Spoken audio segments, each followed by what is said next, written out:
Okay, so now that you have your images downloaded, I'm just going to go over saving your attributes again, just to make sure that we don't miss that. So again, when you download an image, you can copy this information that's right here. But what you're going to find is that, just going to open a new notepad layer here. So if you copy this information here, you go in, and I want you to make sure you do this with every image. You want to save the information. And the way that you're going to look at it first is, oh, I can just copy this information right here. But here's what the challenge is with that. So I copied it. If I paste that information, this link takes you to the Unsplash homepage, and this link takes you to Gareth Paul's homepage. Neither of those is the homepage of this image. And in this case, it's probably okay, but there's a lot of photographers that have thousands of images on Unsplash. And sometimes you want to get back to that original image. And so by just saving that information, you're not going to have the right information to connect back to the original image that you downloaded. So you want to always make sure that you get who, what, so who, when, what, and where. So right below here, you'll see the date. So make sure you right click on here. So this is the way I do it. I just right click there, and then I have the name selected, so I can just go Command C, copy. And I can paste that, leave a space, put a bracket, 2021. And then if there is no, so if there is no name, no title of this photo, what I'm going to do is I'm going to write untitled period still life. And this is italics because it has no title. And this is what I'm saying that it is, which is a still life. And then I'm actually going to take the URL from right here, copy and paste it here. And that allows me to link back to the original image. So I know what it is. It's untitled still life. So I've done this with all the rest of the images. And make sure you do that as you work, because if you try and go back later, it can be really hard to find that information. And if I find that you're not attributing properly, then I think we've gone over it enough that I can actually, that I'll actually have to take marks off your assignments. All right, so here's the images that are downloaded, and we are going to start with this one here. And if you can't see it on your computer, just go to the thumbnail view, and it's the Greg Shields. It's the image of the woman walking in front of a brick wall. Go ahead and open this in Photoshop. And just before we jump into the main part of this tutorial, which is talking about selections, I just want to go over some items here in the interface. So just like in Illustrator, we have a toolbar here. The bottom of the toolbar, you'll see the zoom tool, which has the same hotkey, which is the letter Z. So if you've been using the zoom tool to zoom in and out, then you can access the zoom tool by just hitting the Z key, and then the option key, of course, toggles it between zoom in and zoom out. So that's the option that comes with that tool. At the very bottom here is the ellipses that allows you to access all the other tools that aren't there. And make sure you take a note of that. The tools that have the little triangle on them, click and hold, there's tools underneath. And then again here, the ellipse here, there's a whole bunch of other tools that you can add to your toolbar by clicking on Edit Toolbar, or you can just select it temporarily by choosing it here, and then you can use it, and then it'll disappear. So a little trick with the toolbar. Here's your tabs for your images that are open. Right now we just have one. One really important thing with Illustrator, Photoshop, that's different than Illustrator, is that when you select a tool, with Illustrator, a lot of the properties of the tool would show up here in the properties palette.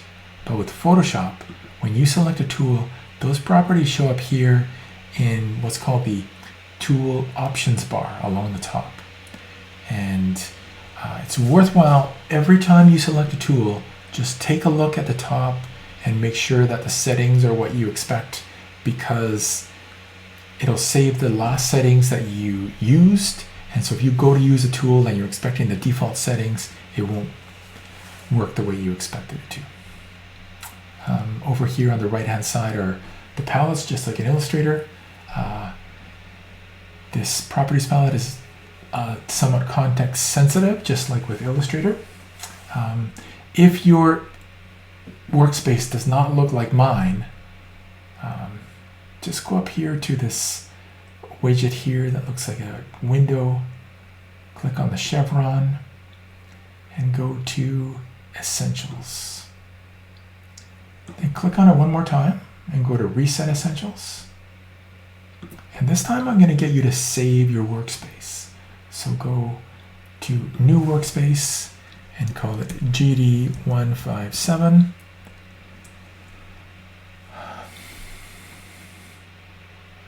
And actually you can choose Toolbar as well. So go ahead and save that. And I'm getting a warning here because I've already have a workspace called that. It'll just overwrite it. So as we progress through Photoshop, I'm going to get you to keep updating this workspace. So let's jump right into selections. So unlike in Illustrator, when we select things in Illustrator, we're selecting anchors, objects, or their properties. With Photoshop, the main thing that you're going to be selecting is pixels, or areas of pixels, individual pixels. And so we're going to go today, the majority of our tutorial today will be about using those selection tools. So I'm going to start with this one that's called the rectangular marquee. And if you click and drag across, you get a rectangle. Of course, just like with Illustrator, if you hold the Option key down, it'll draw from the center.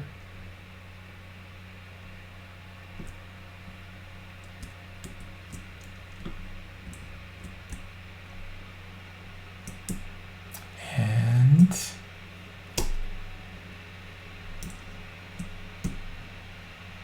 yes, of course. So here I'm drawing from the top left corner, but if I hold my Option key down, you'll see that it's now drawing from the center. And if I hold my Shift key down, I'm drawing a square, so constraining it. Let's just go ahead and draw a rectangle. So I started up here, and I'm going to go ahead and draw a rectangle. So now the idea is any changes that I make to this image will only happen inside that rectangle. If I want to change the shape of this rectangle, what I can do is I can just go up here, and this looks, this is going to look like the Pathfinder options, and it's the same concept. So this is subtract. So just grab the subtract option, and you can see here that my cursor changed. It now has a little negative on it. So I can actually draw into this, and it'll deselect part of that rectangle. If I go here to deselect, it'll deselect them all. Let's go back here to the selection tool, and let's draw another rectangle here. And then you can see right away, because I have this selected, it switched over to the subtract selection. So it's smart enough to know that the first time you draw, you want to choose something and not choose anything.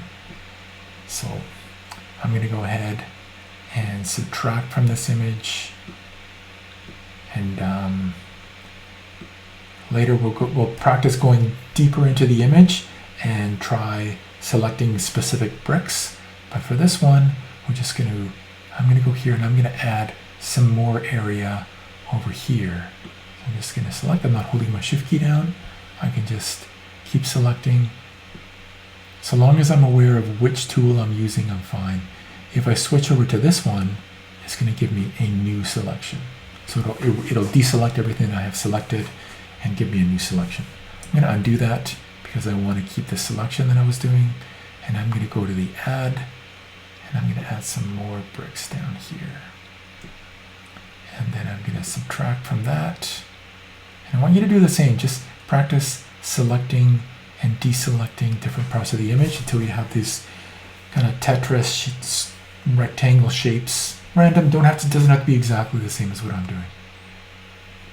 So again, the idea is that any changes that I make to this image will only happen inside the selection area. So let's go ahead and do that. Let's go to Image, Adjustments.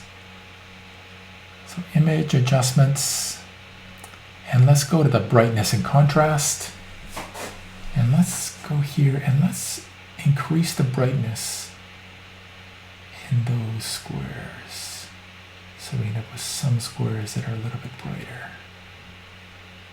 And let's look at increasing the contrast as well. Pull this down a little bit.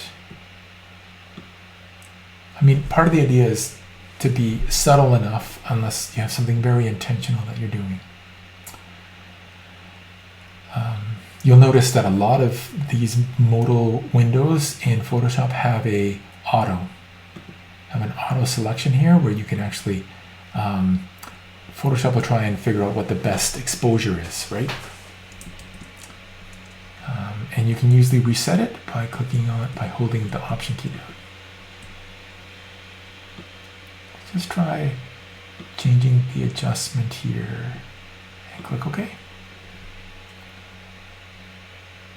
And here if I go to View,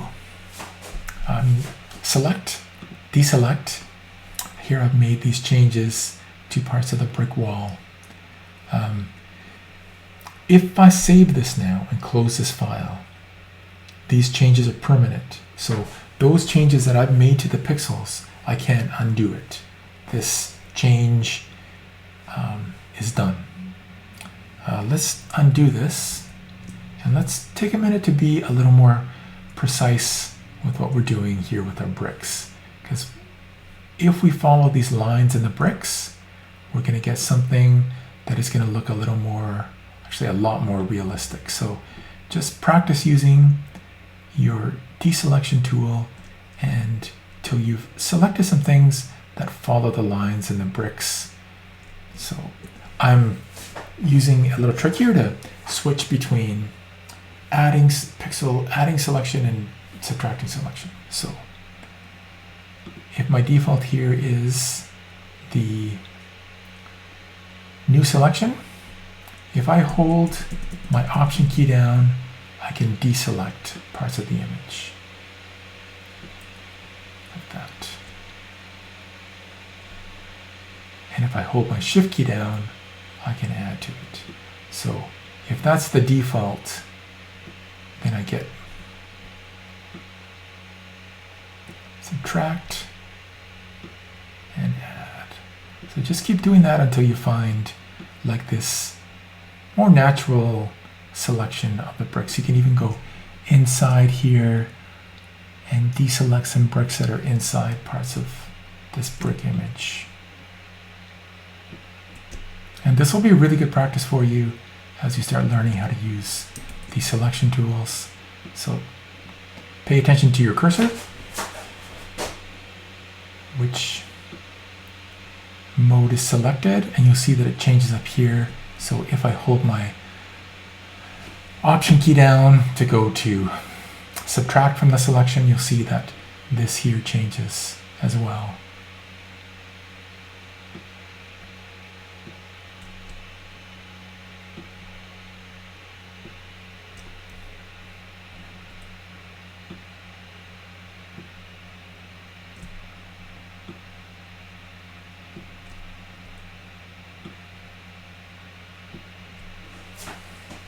I'm going to let you just keep going on this. If you want to pause the video and just practice using this tool, and then when you're done, what I'll do is when you save this, I'm going to just take a quick look to see how much attention you paid to the pattern that you were changing in the background, and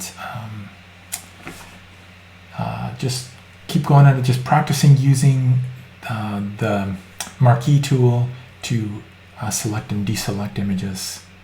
And you don't have to follow along with what I'm doing because that's going to be a little bit tedious. But I'd say probably spend like 10 minutes on this, just trying it out and seeing what you can make happen with this, how much. And then when you're done, can start the video up again, and I will go ahead and talk a little bit more about the kind of adjustments that you can make to this area that you've selected, these pixels.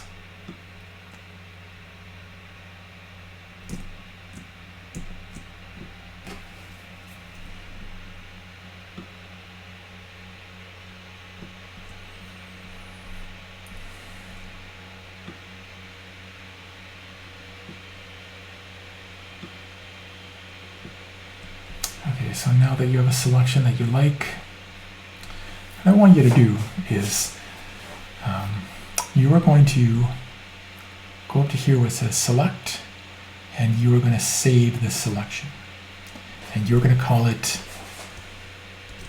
selected bricks. And here you can see that, so this is old school Photoshop. Back before there was layers, we had these things called channels. So this is going to save this selection to this thing called channels. Selections in Photoshop can be a lot of work, as you just found out. You spent like 10-15 minutes selecting bricks. Super good practice.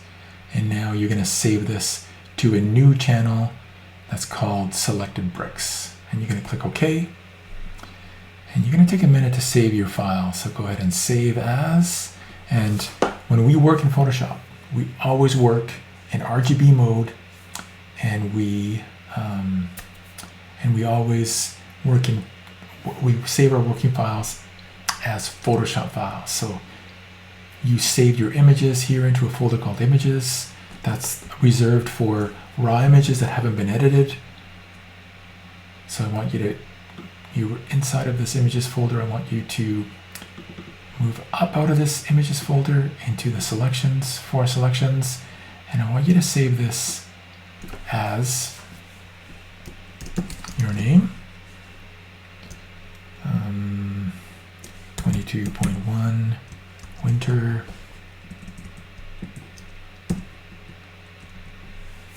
call it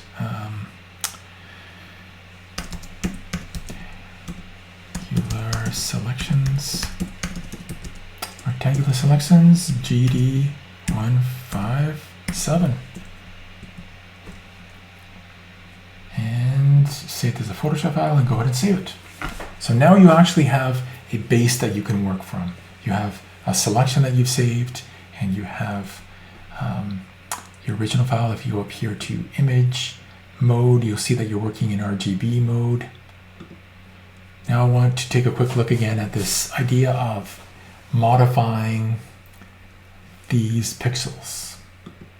So it is possible to reopen that JPEG and load the selection and get back to where we are right now. So you didn't just lose like 20 minutes of your life. So we're going to go here to image, and we are going to go to adjustments, and we are going to choose brightness and contrast again. And here you'll find, especially if you look at these areas here where you took the time to really follow the lines in the bricks, that it starts to blend in with the rest of the image and looks like it's, recolored. It's just, like these other parts of the bricks that were different color. So details, incredibly important when you're creating digital images. It makes it come to life. These areas here that I didn't spend any time, it looks like I just drew quickly with a selection tool. So I'm going to click on OK, and I'm going to save this. So this is destructive. I've just destroyed those pixels. I'm going to go ahead and save this as a Photoshop file, and then I'm going to save it again, just like in Illustrator. Some of you are still uploading raw Illustrator files into Blackboard. You got to really pay attention to this. Save as a copy, and save it as a Photoshop PDF. Deselect the alpha channels.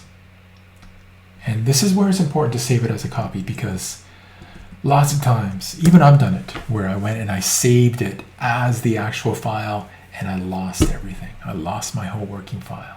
So make sure you save a copy as a PDF. Go ahead and click Save. Deselect Preserve. This is where it becomes really important. You have to start to reduce the size of these files that you upload. If you upload a raw Photoshop file, full resolution, I won't look at it. You will get, I'll still give you the chance to redo it, but you got to pay attention to the grade center, because I'm not going to reach out to you and tell you. You got to make sure that you reduce the sizes of these files. If you send this to a client, they're going to be livid that you sent this massive file, hangs up their email. Really important to pay attention to file size. One more thing I'm going to show you here that you can do. So go ahead and select, deselect, and we're going to keep using this rectangular marquee tool.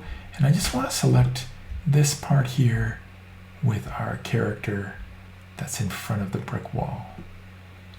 And what I want to do, and if you take the time to go in and select around the bricks, this could look pretty cool. Right click here on this area and go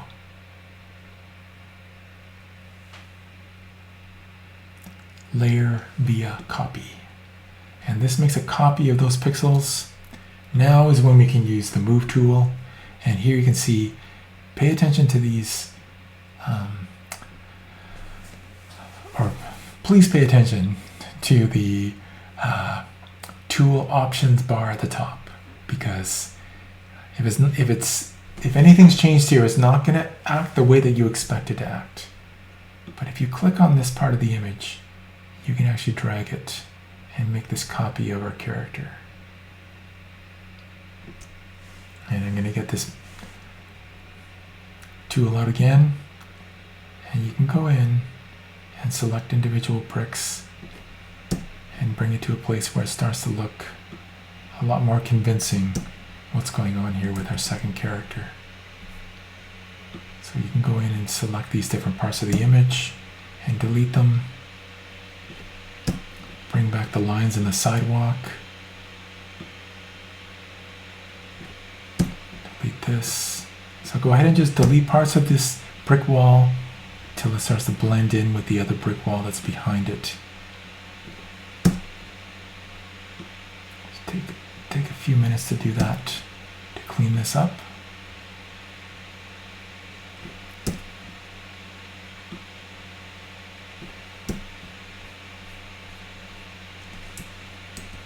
Command D. So I'm going to go ahead and save this again. So again, if you saved it as a PDF and flattened it, you won't be able to go back and do this. You made a mistake that's irreversible. Well, yeah, you can go back to the original JPEG, but you may have actually lost your alpha channels. So go ahead and save this as a Photoshop file, and then go ahead and save it again as save a copy. Save it as Photoshop PDF.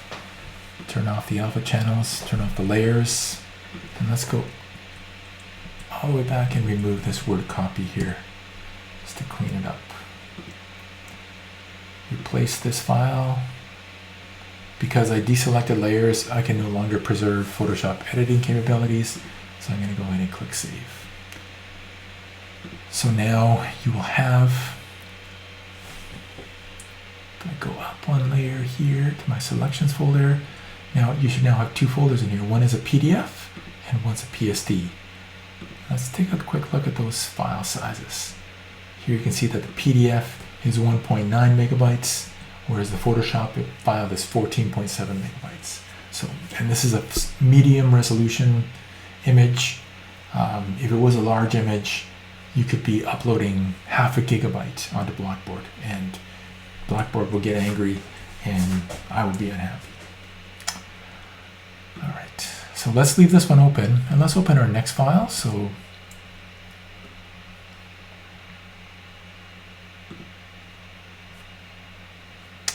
what I want to do is I actually want to open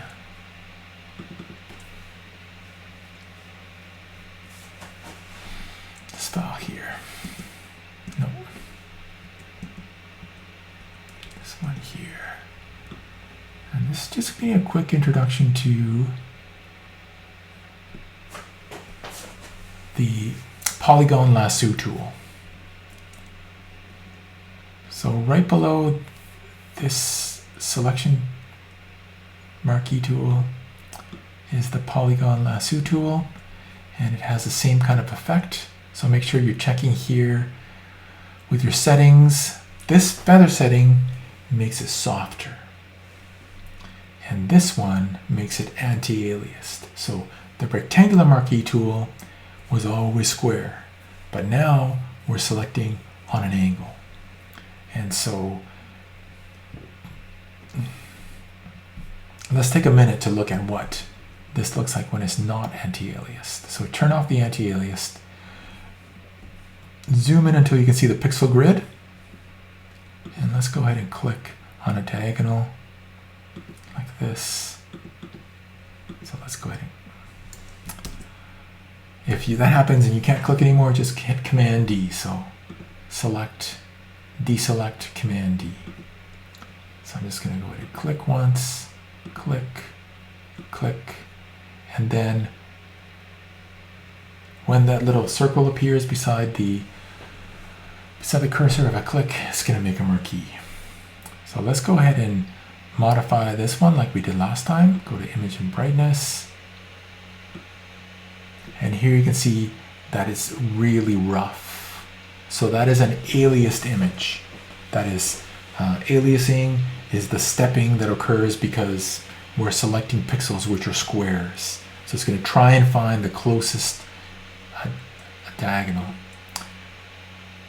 So that is a aliased shape. Now let's switch over to anti-aliased. Okay. Sorry. What I want you to do, if you lost your selection, just go Command Z until you get it back. I want you to go here and go to the Add selection, and now make sure you're choosing anti-aliased, and let's see what this one looks like. Okay, so now we have two selections. The selections look the same. This got the marching ants, but if I go here to Image Adjustments, Brightness and Contrast, you'll see here that what Photoshop did is it inserted these little dark and light squares on each side to try and smooth out those lines. So if I go to Select,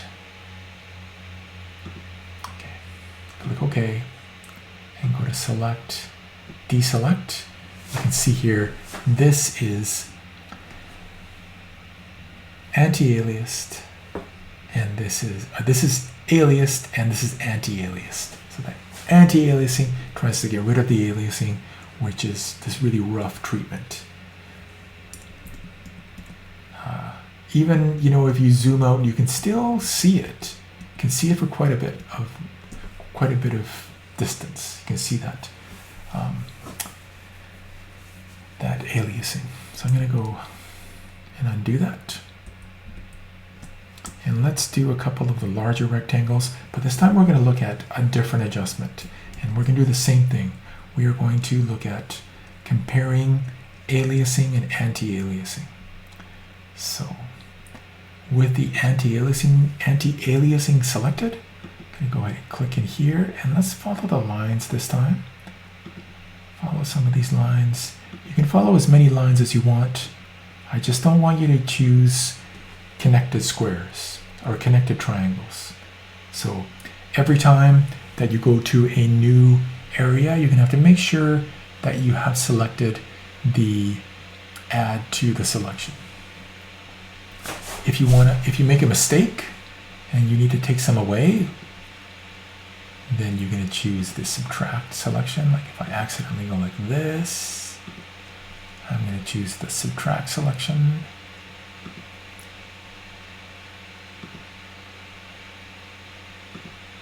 I want you to get some good practice with this lasso tool.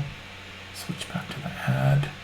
I want you to select at least 10 of these squares that are aliased. So make sure you don't have anti-aliasing selected for this first part.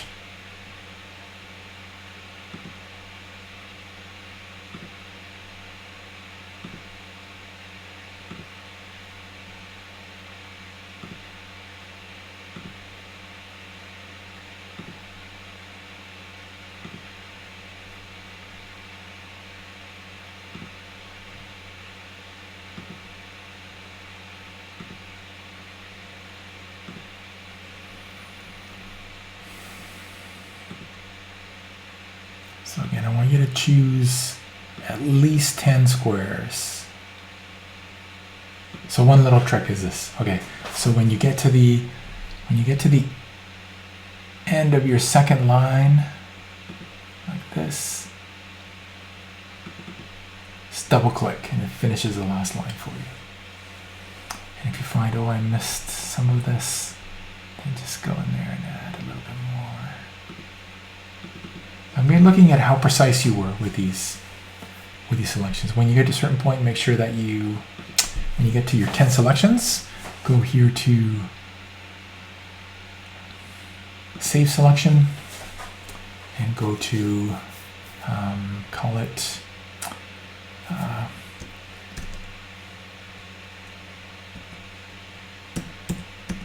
aliased triangles. Try alias triangles. Go ahead and click Save. I want to show you where these selections get saved. So go ahead and go deselect, go File, Save As, call it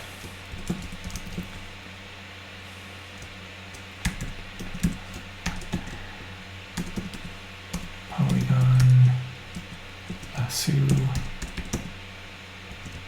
GD157. Save that. So going here, right beside the layers, you'll see a tab that says channels.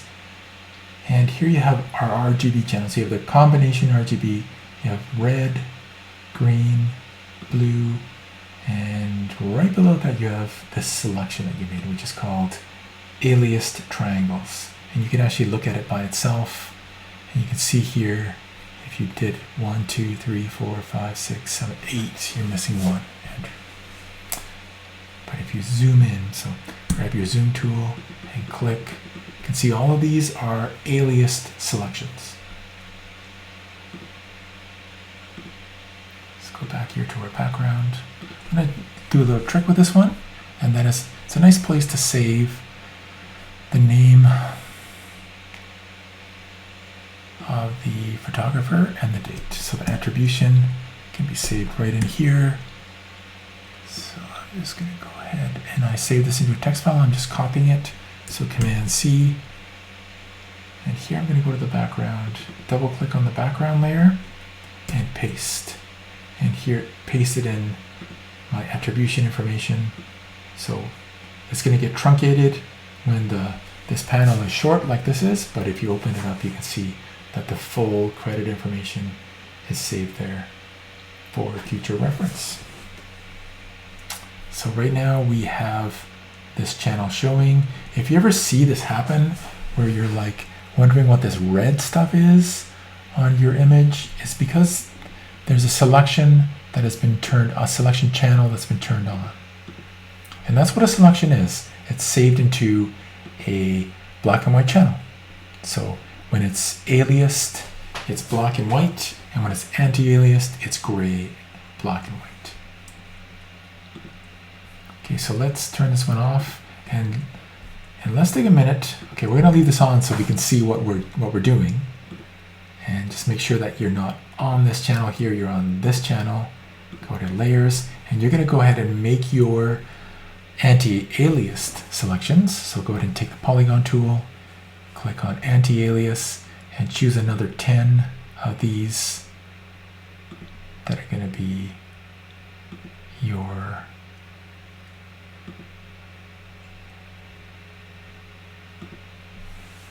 anti-aliased triangles. And again, if you miss some of your triangle, just take a minute to go back and fix it. It's good practice.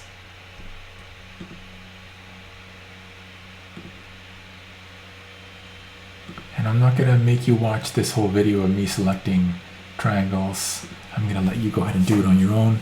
Once you have 10 selected, come back and restart this video. So select 10 with aliased, 10 with anti-aliased. When you're done, don't do anything. Come back to this video and I'll show you what to do.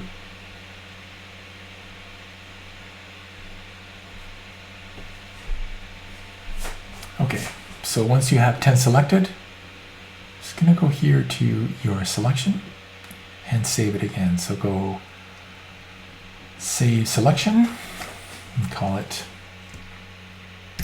anti-aliased triangles.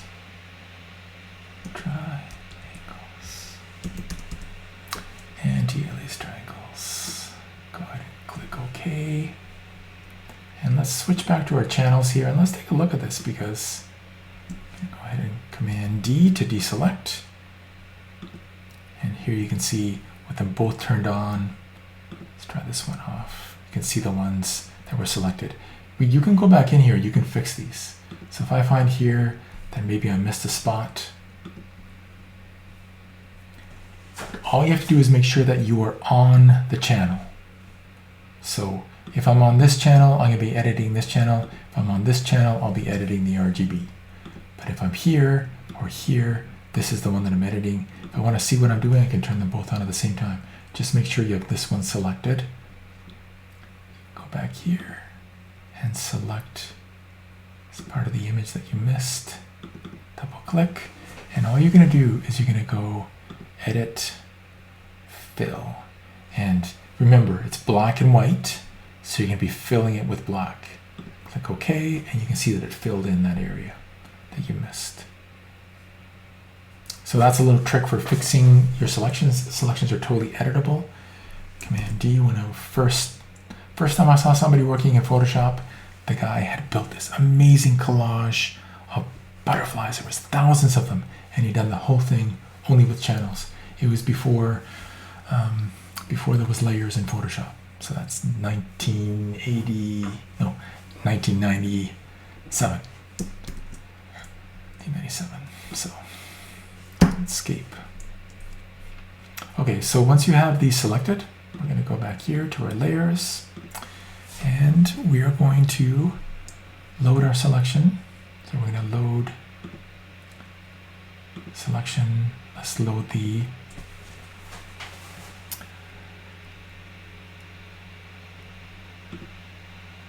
alias triangles. Click OK.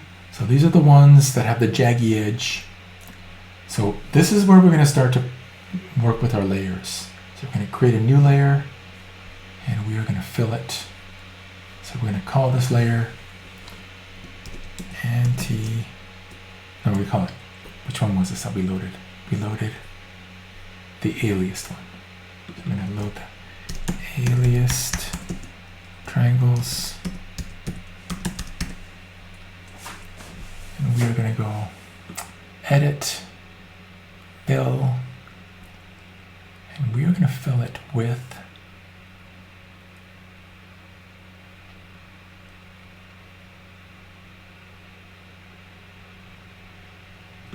color. So we click on color, then you get this color picker. So I want you to choose a magenta color. So this picker is a little bit different than the one in Illustrator, but the concept is the same. You just have exposed here your hue, saturation, brightness, RGB, and CMYK all in one place. They're all open. So just focus on the HSB. So the hue, saturation, brightness, that is the one that we understand the best. So here is full saturation. When you pull this little marker in the picker area all the way to the top right, that's going to give you full saturation or full brightness, and the hue is going to be whatever hue that you pulled up on this slider here. So I want you to start with a pretty pure magenta. And again, you can do it this way using the hue, saturation, brightness. You can also just go here and give yourself 0 cyan, 100 magenta, and that's going to give you slightly different brightness, but it'll give you a pure like magenta color. And I'm going to click OK, and this is happening on a new layer, so it's not going to disturb the pixels that we worked with originally. And I want you to give it an opacity of 50%. That means that every pixel is going to be 50% transparent. Click OK, Command D, and here is your aliased pixels. If you get in really close, you're going to see that that jaggy is definitely there, that jaggy line. I want you to make a new layer, and I want you to load your selection and load your anti-aliased triangles. Click OK. Call this anti-aliased.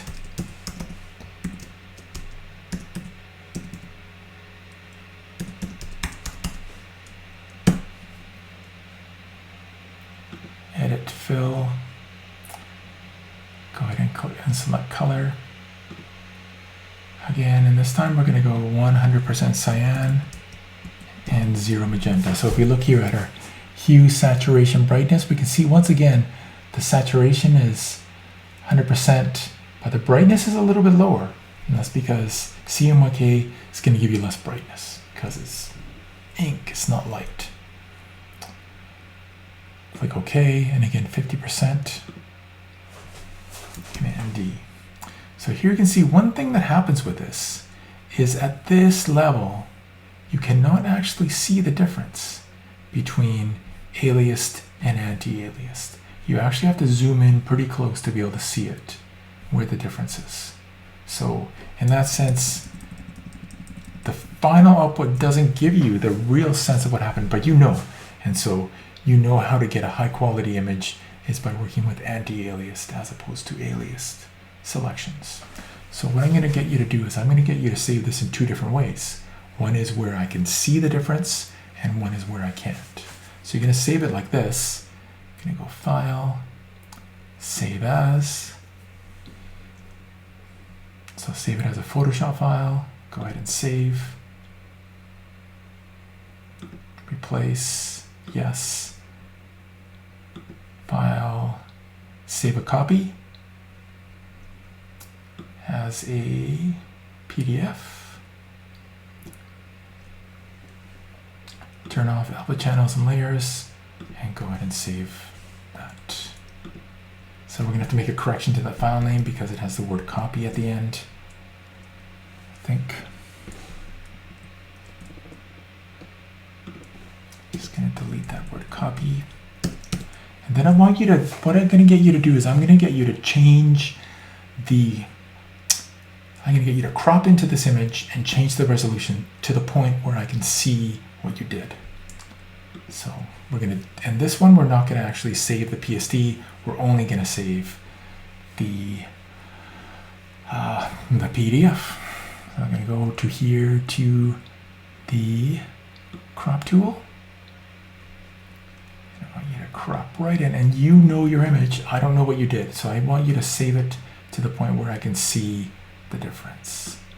So I want some of each, but really we want it to be a lot smaller. So one thing that is interesting here is we're cropping into this image using the crop tool. If you don't see the crop tool, it could be underneath one of the slice tools. So, but it's the hotkey C. So if you can't see it, this is one trick to finding it. It's like using the lock fob on your car. You just hit the hotkey C, and it'll take you there. If you can't see the move tool, you just hit the hotkey B, right? If you can't see the rectangular marquee tool, you just hit the hotkey M, right? Hotkey L gives you the lasso tool. yeah, so C gives you the crop tool if you can't find it. So once you've found a small area, probably like, let's say 15% of the original size, you're going to double click in there, and that's going to crop it. And it's not actually deleting anything at this point. If you select your crop tool again, and you start moving it, you'll see that everything is still there. And that's because you didn't select this thing here called delete crop pixels. So that's good. It's non-destructive. So let's double click on there. And let's go ahead and change this image size. So what we want to do is we want to take those pixels and we want to blow them up really big. So we're actually decreasing the pixel density. So I'm going to go here to image size. And here where it says resolution, we're going to actually we are going to change the resolution of this file so that it's a really low pixel density. Let's go to 5 pixels per inch. Go ahead and click OK. And now if we go to 100%,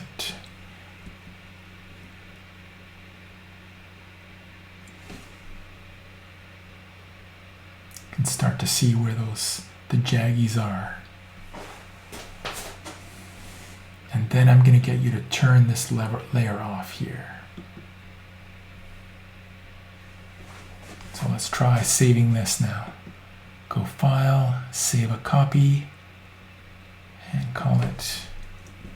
It's a little bit of an experiment for me, but let's see how this works. Let's go to Photoshop.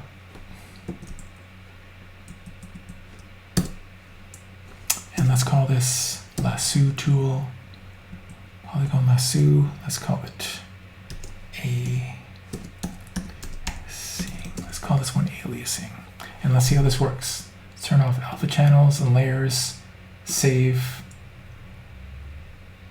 PDF. Let's take a look at this PDF and see if it's giving me the right information here. Let's go ahead and open this with preview. So this is going to tell me whether or not you figured out whether or not to use anti-aliasing and aliasing. So, perfect. So all you're going to do is increase the pixel density and turn off this image layer so I can see what you did. It's a good, it's a little bit of a complicated idea, but it's really, really fundamental to working with Photoshop. So we're not going to save this now. We actually didn't make any destructive changes, but still we don't want to save it. So we're just going to click here on this and don't save. And then we can reopen it. I'm just going to close this other one too. And let's move on to our next image. For the next one, I want to look at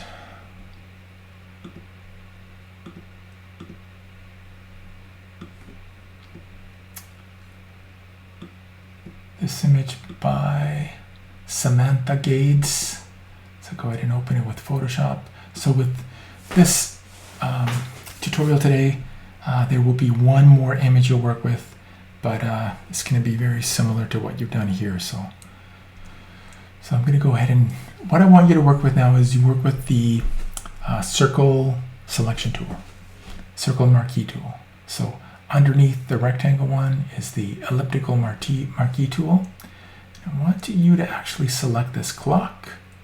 So of course, one way to do it is to actually go and try and find the spot to the upper left corner and drag down and select the clock. That can be a little bit difficult to find it exactly. So you can get close to it and then you can modify this. So this is a little bit of, this is what you do when you have a selection and it's not quite right. So even if you start from the center here with your circle, start from the center, hold your shift key down, and you end up on the outside and it's not quite right. How do you fix this? So you can move it around a little bit till you find something close. That can be okay, but if you find you're just missing a little bit, and each time you do it, you're just a little bit off. So the trick to this is to right click and go to transform selection. And this is not going to change the pixels, it's only going to change the selection. So here I'm going to, you don't want to do it a lot because your selections are pixels. And so you can end up with a blurry selection, but you can actually just drag it and change the size a little bit. Find yourself closer there and just double click. And there you have a selection of your clock. Now I want you to do that thing that we did with the first one where you right click, this time you go layer via copy. And this will create a new clock over top. Now you can take your move tool and drag it like this. Maybe rotate it. And you can do the same thing with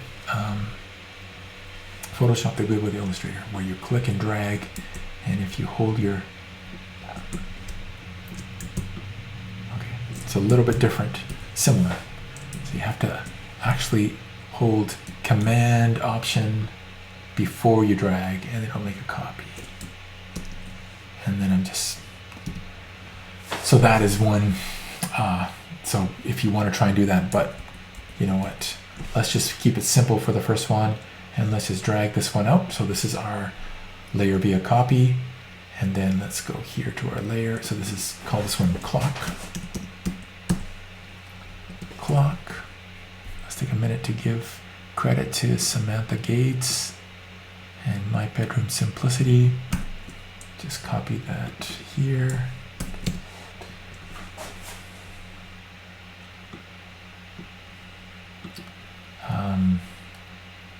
Yeah, I don't want to introduce too many keyboard shortcuts here, so let's go here to the hamburger menu and let's duplicate this layer. Okay. And go to image.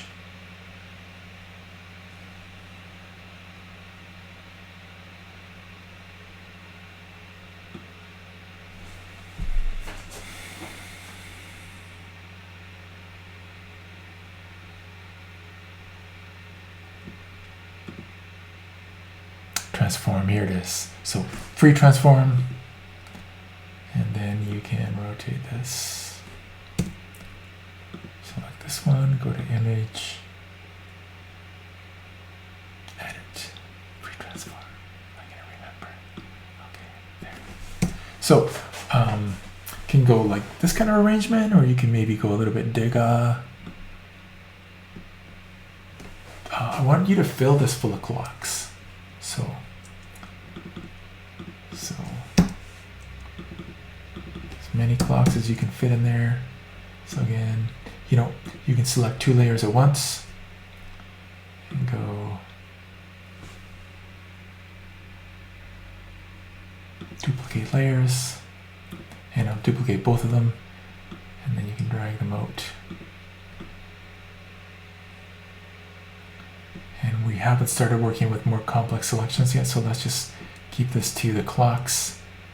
So keep the clocks away from, this edge or the plant or the base, just so. Let's select all of them just to get this done quickly. Let's see. Duplicate layers, yes. Now we have a whole bunch. Okay, so paying attention again to our move tool. Here you can see this auto select. That is going to select the layer that I click on. It's this innovation that we didn't used to have, and it's like, oh, why did they not do that before? It makes it so much easier.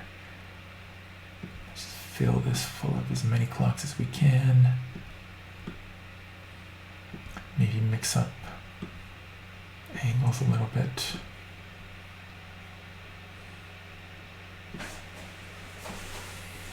Oh, that's enough. Okay, so go ahead and go File, Save. Yes, so it's a JPEG. So if you try and save a JPEG that has layers, it's going to force you to save it as a Photoshop file. Just going to go up a layer here, and let's call this Andrew 22.1 winter.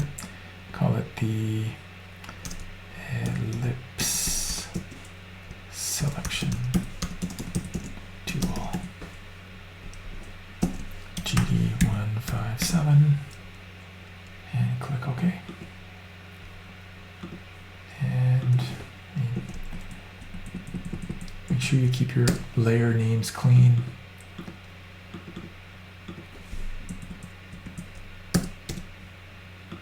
These are relatively simple Photoshop files. Once they start getting complex, you're going to have to start naming them really carefully.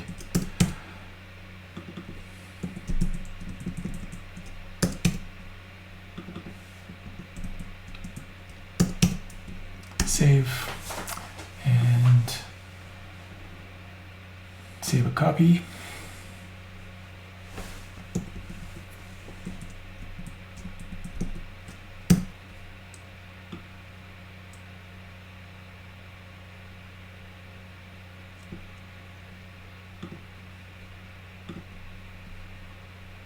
So that was fairly simple, just working with the ellipse Marquee tool, holding the Shift key down to select a perfect circle, holding the Option key to select from the center. And then what we did is we modified the selection by right-clicking on it. So we took the selection here, and let's try and select the inside of this lamp for our last. So if we start here, we're selecting from the center of the lamp. Here, you can see that it feels like a very difficult selection to make, but actually all we have to do is modify this ellipse. So I'm going to go ahead here to transform selection and rotate it.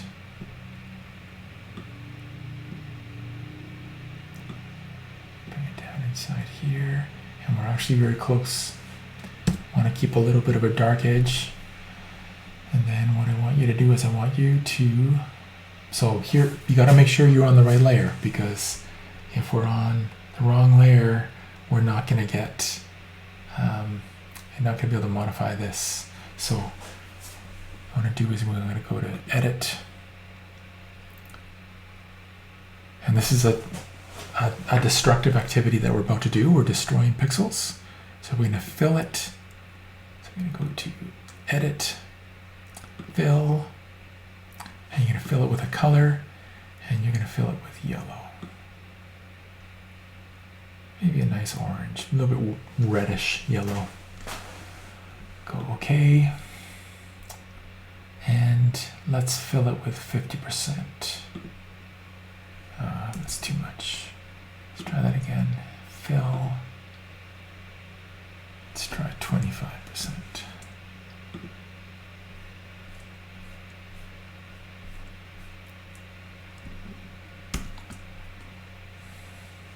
Okay, well, at least I can see what you did. Doesn't look great, but you can tell now that we made a mistake, and by we I mean me, and this is actually, no, it's anti-aliased. That's good. All right, so that's enough for ellipses. So practice these selecting with ellipses and modifying your selection. So go ahead and save file, save a copy.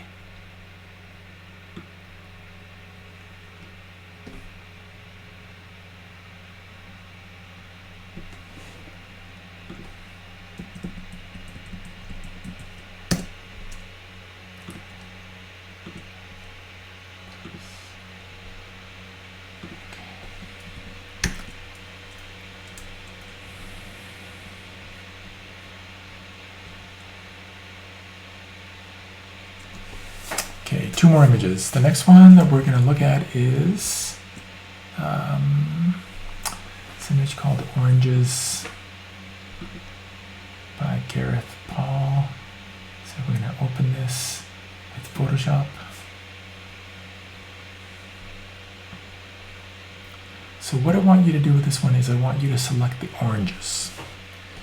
And this is we're doing it a little bit old school, so we are going to use, well, we're using a relatively new tool, but we're not going to use it to its full potential. We'll do that with the next exercise. So you're going to choose this tool here called the Quick Selection tool, and that is hotkey W.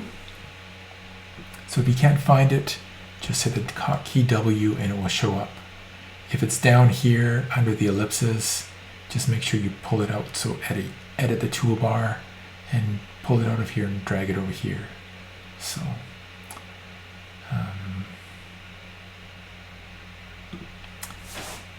so make sure you edit this toolbar so that your quick selection tool is there. So the quick selection tool has that plus minus idea too, but the icons are a little bit different. So this is a new selection, this is to add to a selection, and this is to take away from a selection. But the quick selection tool works a little bit like a brush, so you can make your selection a little bit soft. So remember the anti-alias where it took out the jaggy corners. The quick selection tool actually works more like a brush where it's actually really soft around the edges. So the idea with this is to actually change the color of the oranges. This is what we're going to do with this exercise. So here you can see we have a relatively small brush. Don't pay attention to my cursor, the circle around my cursor. So let's turn this off for a second. My cursor pro. This is the size of our brush here. And we actually want a slightly larger brush, at least to start with, so that we can make broader selections with a quick selection tool. So the way that we do that is we can use these widgets up here.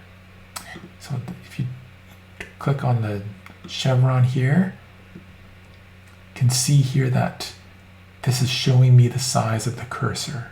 So as I make this larger, the size of the cursor gets larger.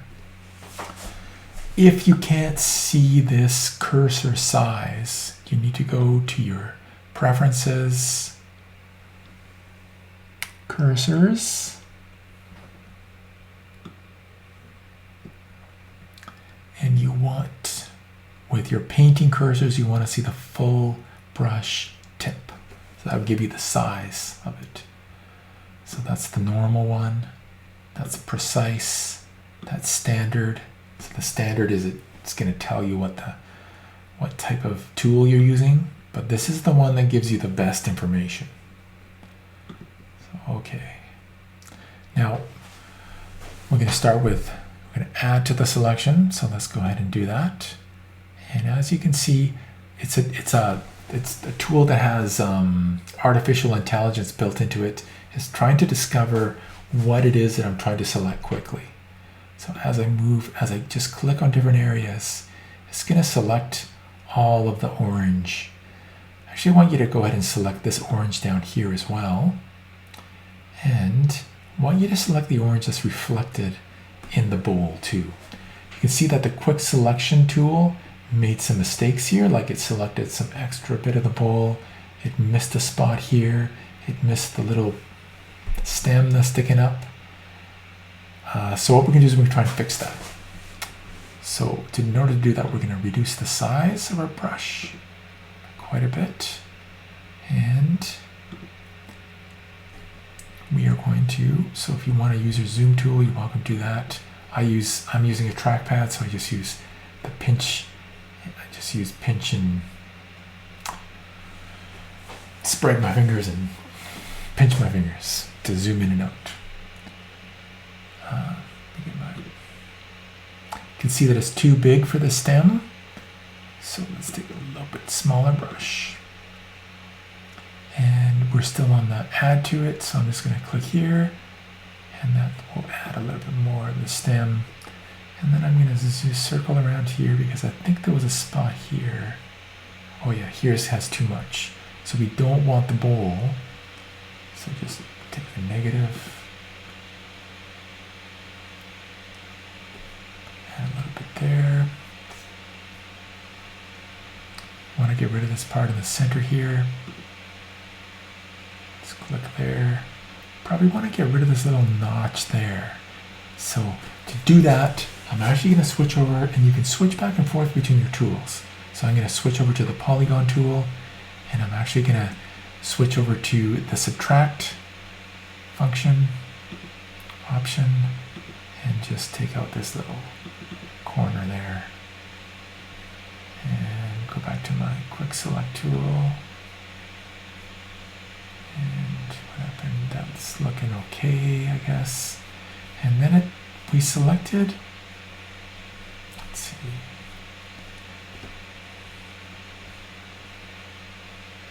I'm not going to do this reflection in the surface here because that would take too much time, but I'm going to actually try and get rid of this shadow here. So with the negative selected, I'm just going to click in this area here and see what it does. It's not doing a super good job, but it's working okay. And I lost, oh, it figured it out. So sometimes it just takes a minute. And I'm going to actually add to this part here. So I can try and add this part of the orange back in, see what happens. Sometimes what happens is it'll all of a sudden think that it's grabbing this big other chunk of the image, which can be kind of annoying. Okay, but you know what? Doing this kind of thing manually, the way that I did it when I was first trained how to do this, when I was working with like printed photos and film, is like, it's just, it's a miracle. Like every time that I open Photoshop, I should just, you know, I should start yelling and screaming. This is so amazing.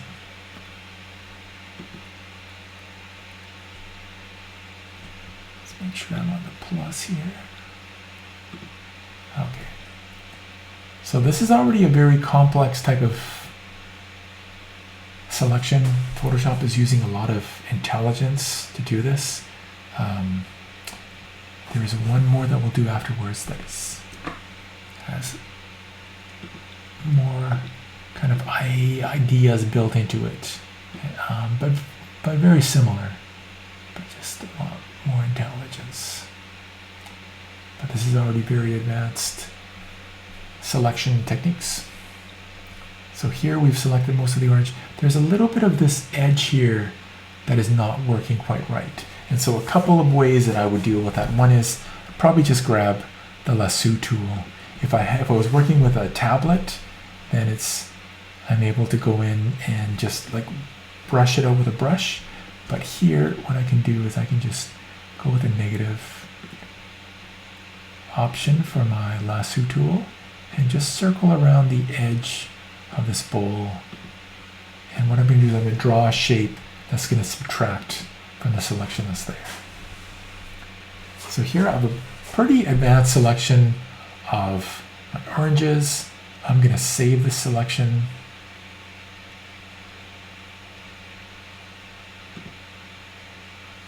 And I'm just going to call it oranges.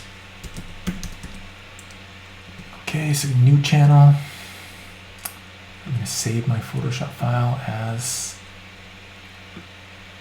and remember, don't save into your images folder, save into the exercise folder. So, and we did not save the name of the author with this one, so I have to make sure I go back and add that in. So 22.1 winter, and this is the quick select tool, and I'm just going to call it quick selection, and GD157, hit OK, and I'm going to actually go back and add in, so this is the one I'm calling Untitled Still Life, so Command copy, so I'm just going to double click on the background layer and paste that in there. I don't know why I put it hyphen at the beginning. There we go. Looks good. Yeah, I probably, you know what, I like to be really clear what is the title and what's this that I added. So, and you know what, this is not, again, this is not strict APA citation is just my simplified version that I use for this course. So now what I want to do is I actually want to, what I'm going to do is I'm going to make a copy of these oranges and I'm going to recolor them using a setting on the layer. So I'm going to go ahead with my selection tool selected. I'm going to right click on it and I'm going to go layer via copy. So if I take my move tool, you can see here we have a copy of the oranges that were behind. So I'm just going to call these oranges. And I'm going to double click on this orange layer. And I'm going to add a color overlay. So this is the opacity here. But what I want to do is I want to actually change the color. So this is getting into blend modes. We're going to look more deeply at blend modes as we move in through Photoshop. It's a very powerful feature based on film. It's a metaphor based on a metaphor of film. So for this blend mode, we're going to work with color, but we are going to shift the color over so it's complementary color. So it's going to be the opposite in the color wheel. So if we're starting with orange, that means that we have to shift this 180 degrees to get to the opposite. So what I'm going to do is I'm going to add 180 degrees to that field. And that gives me blue oranges. I'm going to hit OK. And you know what? This is unfortunately kind of close to this, so I don't like it. So I'm going to change it. But I think it's important to remember that this is non-destructive. So yes, I cut these pixels out from the other layer, so that's not very elegant. But the process of recoloring the pixels is actually non-destructive. So I can go back and change it. And here you can see we have this reflection here. So if you know how to fix that, and you want to get go beyond mastery to get the next level up on the rubric, recolor that. Recolor the reflection here. If this is an easy tutorial for you and it's going too slow, just turn the video off and fix that orange reflection there. If not, just keep doing the good work that you're doing and learn how to do these important ways of editing. So I'm just going to double click on this and I'm actually going to shift this away from the blue into the purple, and that way I get more of an adjacent color scheme here. Maybe, I don't know, I might go for brighter, just more difference. Could go for green too. Just find something that you like here. I'm not loving either of these, but maybe there's something here if I took time on it where I find something that I like. Okay, so at least we have this really big shift to our colors. So what we did is we worked with a quick selection tool and just use the plus and minus features on it to refine the selection. And one of the last things that we did is we went in here onto the edge and took away part of the selection was looking at the edge there. If you wanted to fix this reflection, you may also want to touch up this little bit here too, and maybe even this little bit there. Up to you if you want to do it. So again, I'm going to save this. Okay. And I'm going to do save a copy. And I'm going to turn off alpha channels and layers. And I'm going to get rid of the word copy here and make sure that you're saving it. So once you take that word copy out, you're going to save over your file if you're not careful. So make sure you're doing Photoshop PDF. Click OK. And again, if you don't save it as a PDF, you know what? You can even make the mistake of putting .pdf at the end. Make sure you look at your files here. So make sure you look at these files here in list mode. So these ones here, list mode, and just make sure that highlight these PDFs here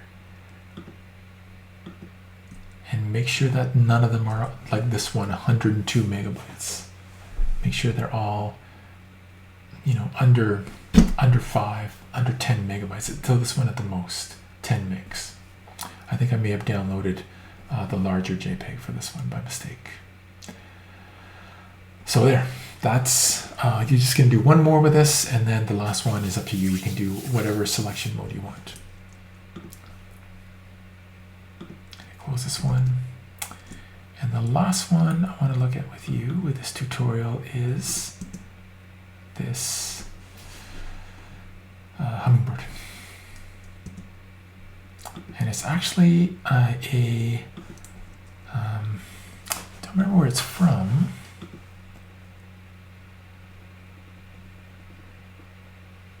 It's called a violet sabring.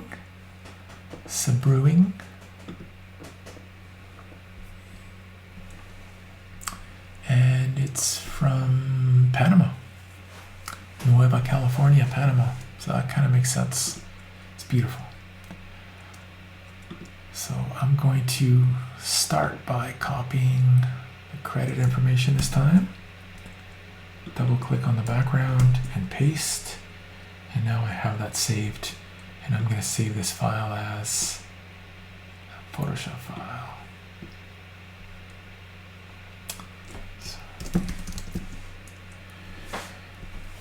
On 22.1 W, and this time we're going to look at this concept called select and mask. So Andrew 22.1 W, you know, don't put Andrew in there, put your name, select and mask.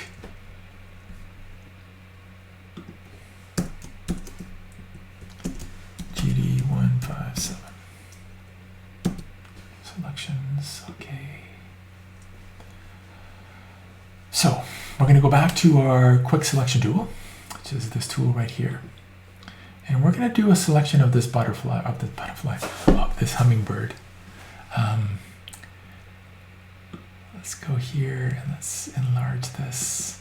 One trick though with these brush tools is you can always go up here and select these things, but if you right click, oh, it doesn't work with this one. Okay, forget that I said that. Maybe it's option click. No. Okay, let's start with a new selection. So we're going to go ahead and try and select this hummingbird. You know what? And the IA behind this is incredible. Like Photoshop is so smart now. It's almost scary. But it's not going to be perfect. So we start to select some of the background.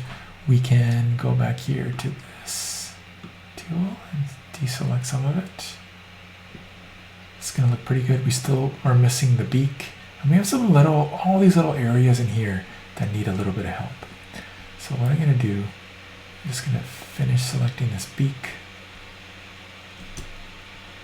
So let's go a little bit smaller.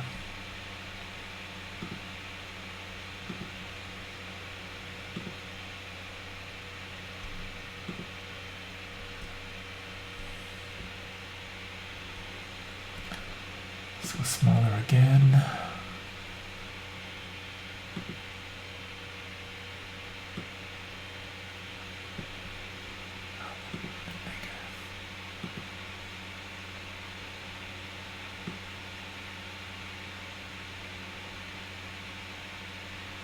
Now this is just getting frustrating because I can't get it to choose the right part of this image. So with a complex selection like this, it's nice to have a clearer preview of what is being chosen and what is not. And this kind of marching ant view, it just doesn't, it's not efficient enough. So there's this new used to be new, these new tools up here, which are called Select Subject and Select and Mask. So let's deselect our hummingbird, and let's just click on Select Subject. And Photoshop will do a pretty good job of trying to figure out what it was. Actually, a little bit better than we did with the Quick Selection tool. Still miss some areas here, but let's go to the next stage and fix it. And the way we do it is by going Select and Mask. And what that does is it brings us into this mode that looks similar to what you saw before when we were editing our selections in the with the triangle building. And that is, we're seeing the selection as an alpha channel. You may not see it this way, so you may see it like this, like the marching ants, the overlay on black, on white. So all these different ways of looking at it, super useful. So this one here is, of course, as if it's just a channel, on white, on black, on overlay. This is my favorite one. Most people prefer this one because it is the most like alpha channels. You can actually change the opacity of the alpha channel so you can see it a little bit better. And really, the main thing that this does is it allows us to see what's going on and to edit it a little more powerfully. So to edit our selection. So we're still working with a selection. We actually haven't made any changes to the image. We're only trying to select the subject more precisely. So you can see that this is an incredibly well photographed bird, and there's all these inconsistencies with how Photoshop picked up on the image. So I'm going to pull back on our transparency a little bit just so we can see what are the parts that we missed here. Where is it pulling up too much?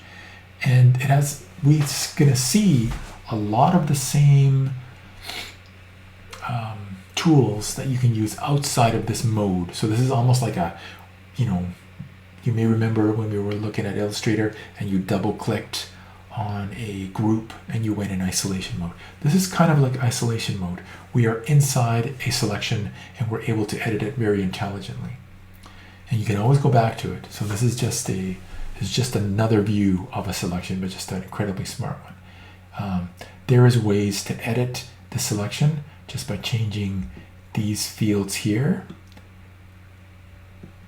And you can't always see it right away. Sometimes it takes a little while to show up. You have to be really careful not to accidentally click somewhere. I'm going to reduce the size of my brush just so that I don't do that. You can actually shift the edge. Some of these changes become very subtle where you actually can't even see what's going on. But if you play with these sliders, sometimes you can get a lot closer. And here you can see we started to pull up too much of the green. So I'm going to actually shift this edge back. And I can actually type in 0. And you can see that little bit of green that was sneaking in is now gone.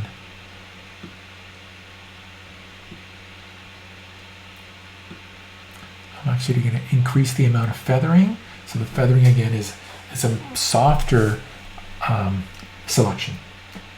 So it gives you this kind of, here you can see it's, and you know what, these changes are so complex that my computer is a little bit older. It takes a little while for Photoshop to figure it out. So this is going to be way too much, but a little bit of feathering can actually help to make the selection a little more realistic. So it's not this hard edge. Beak is looking pretty good again. You might want to pull back a little bit on the opacity so you can see where we missed some spots. I think we missed just the tip of the beak. And here's where you may want to actually go to the Lasso tool or even the quick selection tool and just go with a really tiny one. And we are going to be adding to the selection.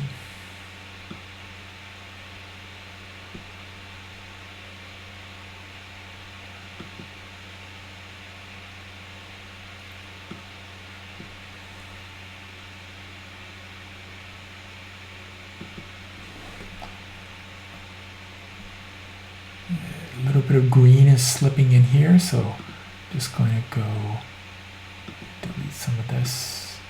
And this is a very, get really precise with this. It's pretty powerful. It's worth spending a little bit of extra time here. Not that long ago, this took a very long time to do with a knife and some film.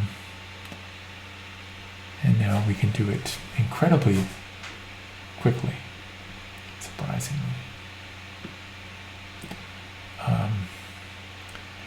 This tool here, this Refine Edge tool, is actually has a lot of IA built into it, and it can actually, especially with hair, be really powerful.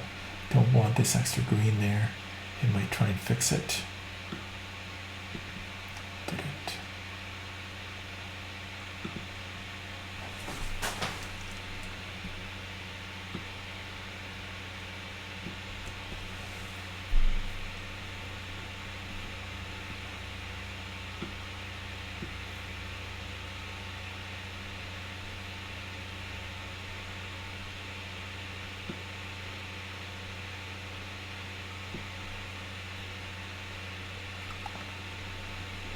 And this is the point where, you have to like decide, is this,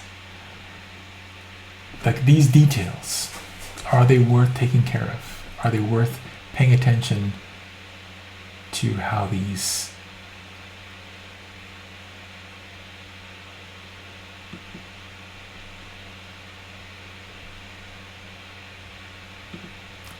and I would almost always say yes. Like the details are really where your image editing comes to life. It's the point where you end up with something you move from being something that's kind of mediocre to something that is truly amazing.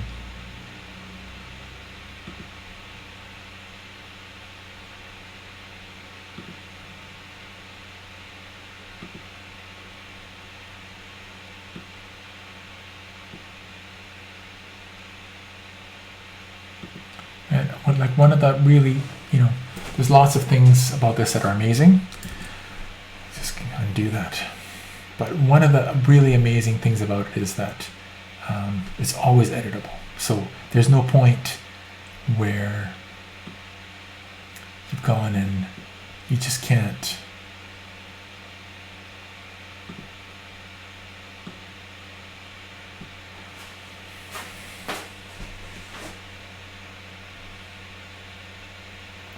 Like there's no point where until you've actually like saved your PDF that you can't go back and refine it more. So you can always refine it. Just try using some of the tools that you've been practicing. They're going to look very similar to these. It's just you have to think it's a little bit backwards. So this part here is actually selected, so you want the inverse. So you want to take away from the selection here.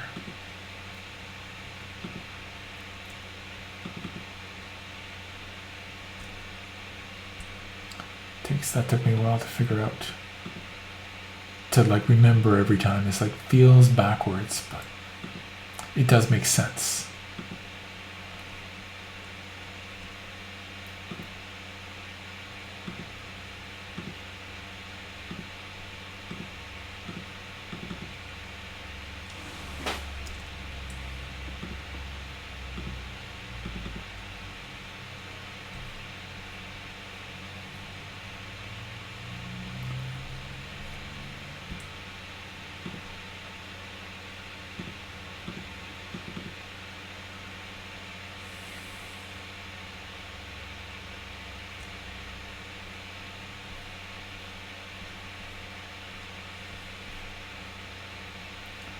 So here's where I'll grab my, see what this can do with feathers.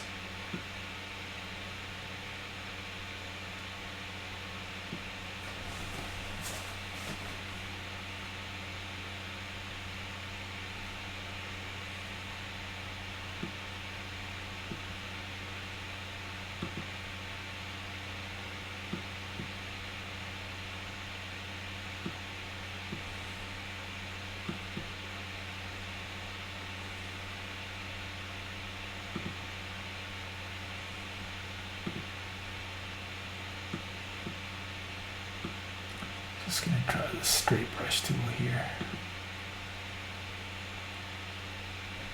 Nope. Gotta subtract.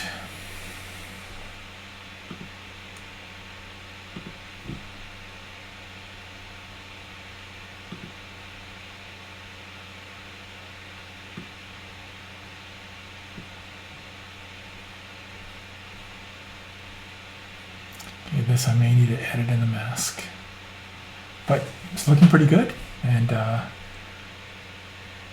overall I think it looks pretty close to what I'm going for, so I'm gonna go ahead and output it. So again, this is a selection.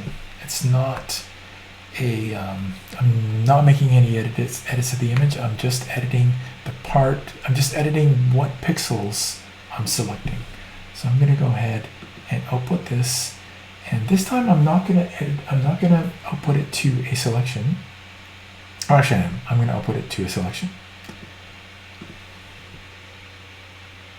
Let's see, an opportunity, yeah. So I'm going to output it to a selection and click OK. So here we have our marching ants. We have a good sense of what it looks like. What I'm going to do is I'm going to introduce you to layer masks. I know this is what we're going to focus on next class, but it's a nice introduction to them. You spent so long developing this selection for this particular bird. Let's take a minute and look at masks. So in order to do this, I'm actually going to duplicate this layer because I want to keep the background. I'm going to duplicate the layer and click OK. And we could save this as a layer, as a selection, which saves it to a channel. We're going to do the same thing, but this time, instead of saving it to a channel that's in here, we're going to save it to a channel that's attached to this layer. So let's go ahead and go click here on this button down here. So turn this back on. Right down here at the bottom of the layers palette, you'll see a button in the center that says Add Layer Mask.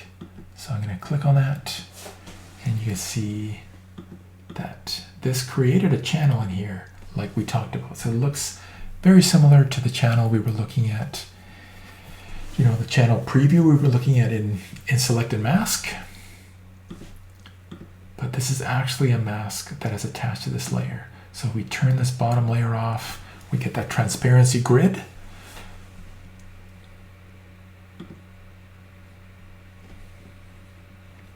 If I double click, just to make it easier to see what we're doing, what I want to do is I want to recolor this bottom layer while we continue to work on this mask. So here's this bottom layer here. So we're going to preserve it intact. I'm not going to modify it at all. I'm going to double click on this layer here, and I'm going to go to color overlay, and I'm going to recolor that layer so it's purple. And let's see, what did I give this here? This is set to color. Yep. So if I turn this off, you can see that the whole layer is colored, and over top of that we have our hummingbird and a couple of things that are still not quite right. And one is this area here in the talons is it just doesn't look quite right. So we're going to go into this mask and we're going to edit it. We're going to mask out some of this green area, and we're going to soften the wings. So you guys are getting into some really advanced Photoshop stuff on the first day. So let's go ahead and do this. So we're going to do it using our selection tools. I'm going to try not to introduce any new tools. So we're just going to use the Lasso tool to just slowly go around and select. There's more advanced tools we could use, but don't want to overcomplicate the first day in Photoshop. So make sure you're editing on the mask here. So you don't want to have this part selected. You only want to have your mask selected, and you want to have it turned on so you can see what you're doing. And what you're going to do is you're going to go Edit, Fill with Black, and make sure it's set to 100% opacity. So click OK. And Command D to deselect. And we were on anti-alias, that's good. We go ahead and do the same thing here. And you know what, it's not the most precise way to do this. There's better ways, but this is, you know, fits in with what we were learning with our selection tools. So I'm going to do the same thing here. Edit, Fill, Black, okay, and Command D.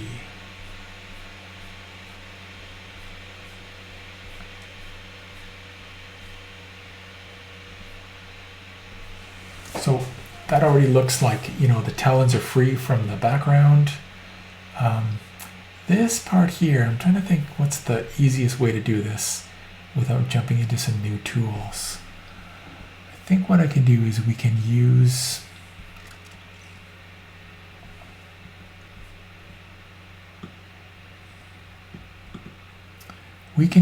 this tool, but just set the feather. So it's interesting tie-in to feathering, right? So we have this tool that feathers, it softens the edge, and we're going to go ahead and feather this. So let's try feathering 50%. And remember, this is still a mask, so it's not actually gonna, it's not gonna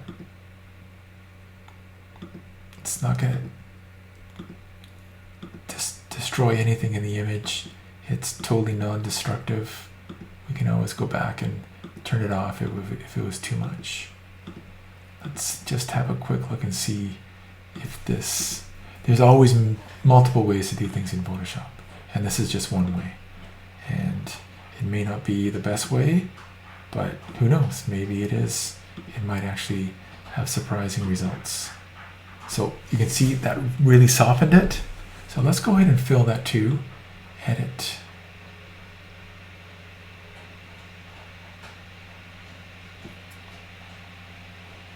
Black. And that, you know what, that may have gotten us, at least it got rid of that extra little bit of green. It's not quite what I was looking for, but I think it's pretty good actually. It actually did help a bit to take away that green from the background. So I probably want to do the same thing here. Probably reduce the feather to maybe 25.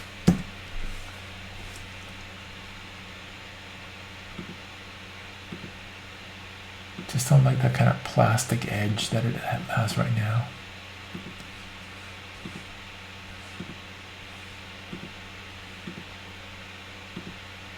So as we start looking at more, you know, kind of advanced concepts in Photoshop, some of these ways of doing things are going to feel a little bit archaic, but still good practice. So this is not going to give us a very solid fill in here. It's going to be very light. So again, making sure that we're on the mask layer, and go ahead and fill that with black. And again, it just got rid of that little bit of extra green that was still showing through. And you know what? It's really important to think about this. This is a selection. So we're actually selecting something with it. And in this case, we're selecting a mask. So we're using the mask to select what parts of the image are transparent and what parts of the image are partially transparent. So these parts of the image here are fully opaque, this is fully transparent, and this is partly transparent, so translucent.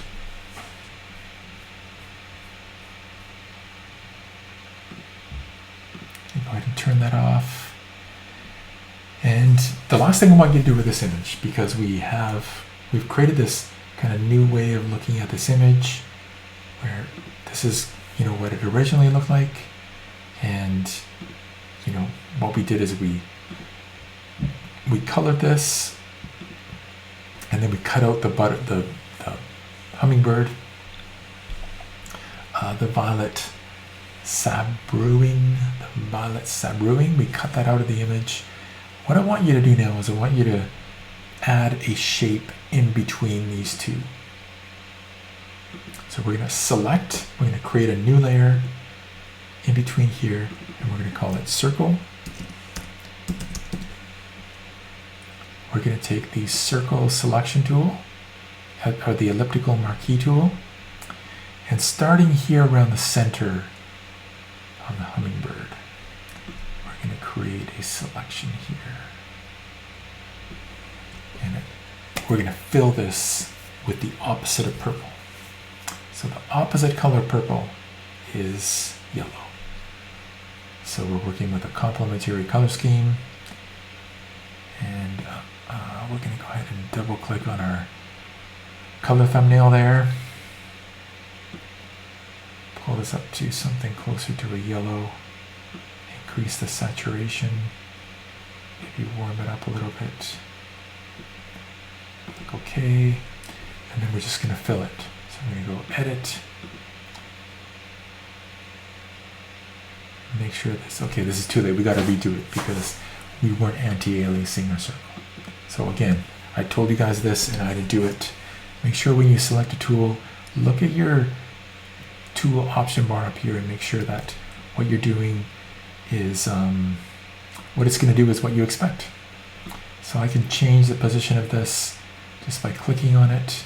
And again, if I right click on it, I find it's not quite the right shape or size, I can transform the selection and resize it. If you resize it a lot, you're going to get very distorted edges because it's like transforming pixels. But because this is not vector, it's not scalable. You can scale it a little bit.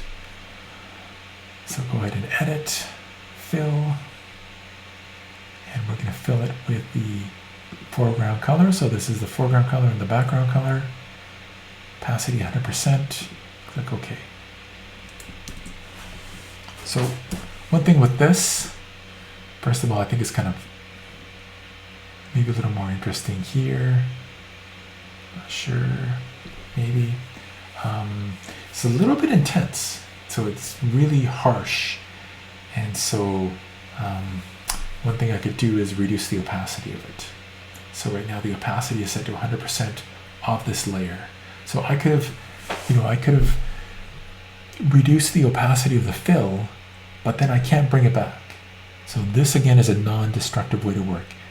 Do the fill 100% and reduce the opacity on the layer effects. So I can actually reduce the effect of the layer here and increase it until I get something that feels more like what I want to do. So lots more you could do with this. This is enough for now, so go ahead and click Save. And go File, Save As, PDF.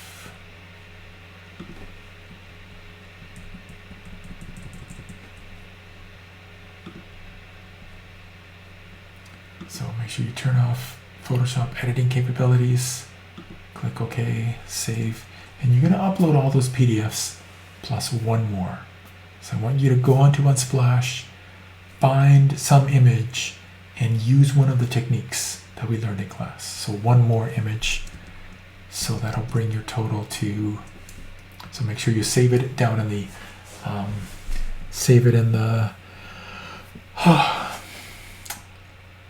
save your images into your image folder, and save your working files and your PDFs in this root. So right now we have 2, 3, 4, 5, 6 PDF documents, you're going to do one more. So you're going to, find a car, cut it out, change the background, or some soccer player, maybe anything that you want to do using the selection tools that we went through in the tutorial. And then you're going to go ahead and upload those on all the PDFs into the exercise for today. So good luck, and thanks for watching.